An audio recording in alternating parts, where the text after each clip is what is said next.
अस्सलाम वालेकुम स्टूडेंट्स, आज हम स्टार्ट करेंगे conceptual question of chapter number 15.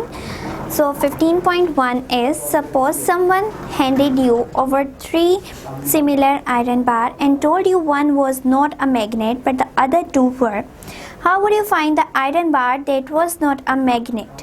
So हमें कहा गया है कि आपको 3 आयरन बार्स पकड़ा दिए गए हैं. आपको कहा जाता है कि इसमें से 2 जो हैं वो मैग्नेट हैं, एक आयरन बार मैग्नेट नहीं है. तो आपको कैसे पता चलेगा कि उनमें से तीनों में से कौन सी एक ऐसी है जो मैग्नेट नहीं है?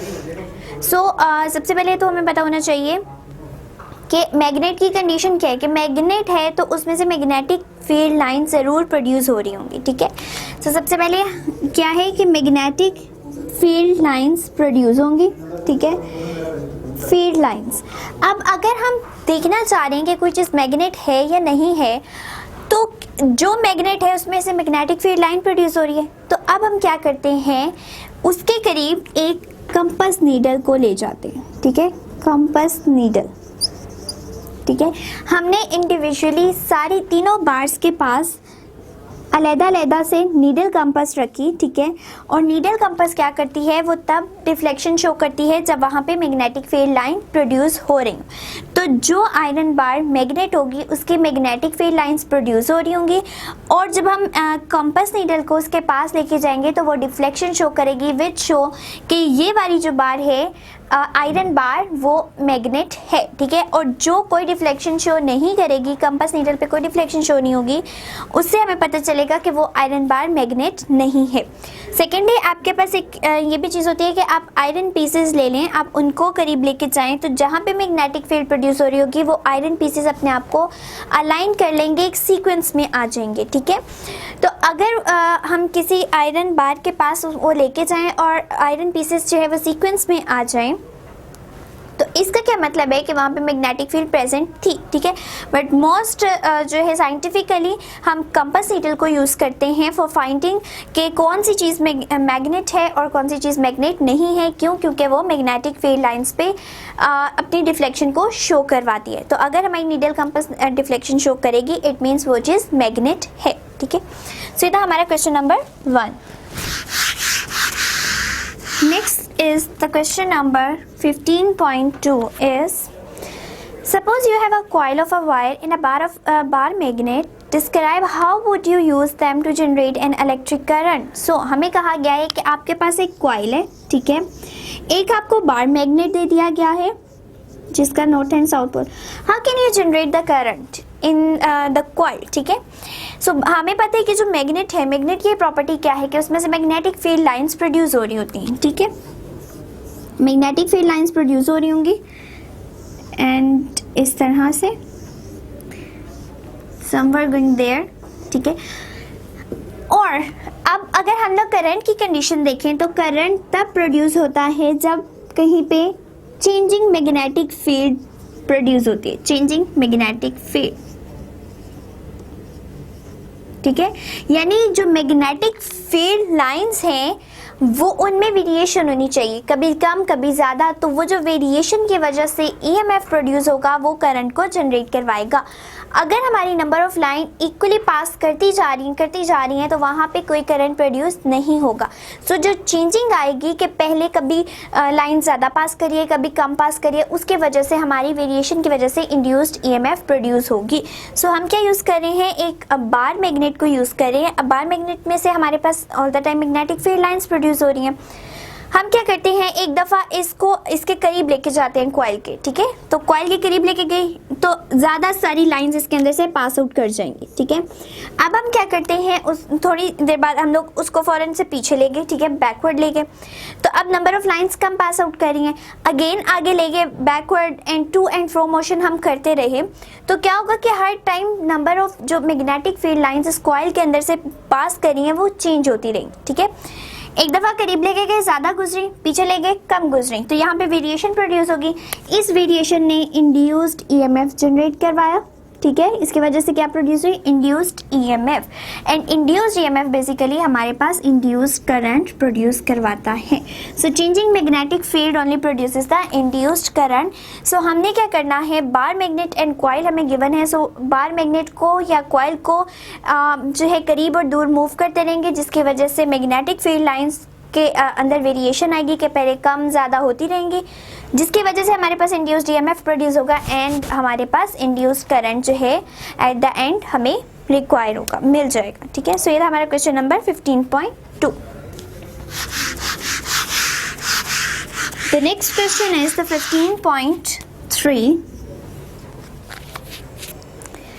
and 15.3 is which device is used to convert electrical energy into the mechanical energy. So कौन सा ऐसा डिवाइस है जो इलेक्ट्रिकल एनर्जी को मैकेनिकल एनर्जी में कन्वर्ट कर देता है।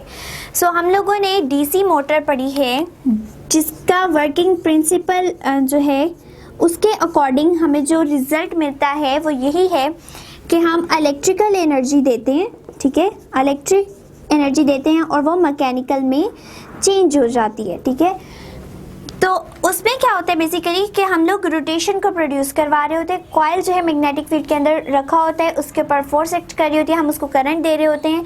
तो ये तमाम चीज़ें क्या करती हैं, चूँकि हम लोग करंट सप्लाई कर रहे हैं और कॉइल जो मैग्नेटिक फील्ड के अंदर मूव कर रहे हैं, तो दोनों 90 डिग्री के एंगल पे होने की वजह से फोर्स प्रोड्यूस होगी।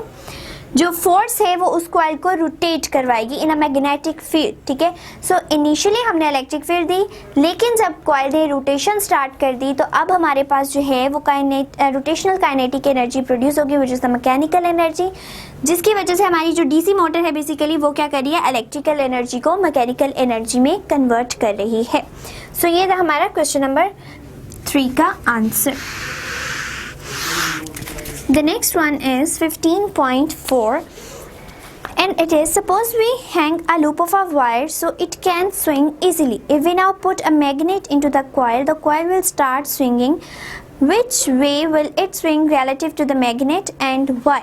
So हमने क्या किया है, सपोज किया है हमने एक लूप लिया, ठीक है, जिसको हमने हैंग करवा दिया। ठीक है, अब क्या है, इट कैन स्विंग इजीली। जो चीज़ हैंग हुई होती है, आपने कभी कोई भी चीज़ हैंग की हो, लाइक कोई बॉल लेके उसको हैंग कर लें, धागे से उसको अटैच कर लें, तो वो फ्रीली मूव कर सकती है। आप उसको लाइक रोटेशन में करवाएंगे तो वो राउंड रोटेट करेगी। अगर आप उसको टू एंड फ्रो मोशन करवाएंगे वो आगे पीछे मूव करना शुरू कर देगी। सो अब वो फ्रीली मूव कर सकती है। ठीक है, सो हमने भी एक ऐसा लूप लिया है, वायर लूप है, और उसको हमने हैंग कर दिया। अब ये फ्रीली मूव कर सकता है। हम क्या कर रहे हैं, इसके करीब हम एक बार मैग्नेट ले गए। ठीक है, अब बार मैग्नेट लेके जाने की वजह से इसकी कोई ना कोई एक स्पेसिफिक डायरेक्शन में ये स्विंग करेगा, या आगे की तरफ, पीछे की तरफ, या मतलब जब हम एक टाइम पे एक कंडीशन देखेंगे कि कभी पास लेके जाने से ये दूर मूव कर रहा होगा, कभी दूर लेके जाएंगे तो ये करीब आने की कोशिश करेगा। सो इसकी एक सर्टेन डायरेक्शन होगी। ठीक है, सो हमने उस चीज़ को बताना है कि वो क्यों होगी और उसकी रीज़न क्या है। ठीक है, अब हम जब बार मैग्नेट को करीब लेके आ रहे हैं, ये क्या है, हमारे पास एक लूप ऑफ वायर है। जब करीब लेके आएंगे तो यहाँ पे मैग्नेटिक फील्ड लाइंस इसके अंदर से पास आउट करेंगी। ठीक है, अभी कंडक्टिंग वायर है तो इसके अंदर से magnetic field line pass out कर रही है।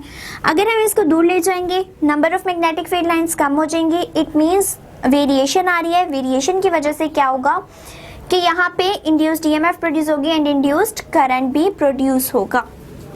बट हमारी जो बेसिक काम है, वो पर्पस ये है कि हम ये देखना चाह रहे हैं ये स्विंग किस साइड पे करेगा।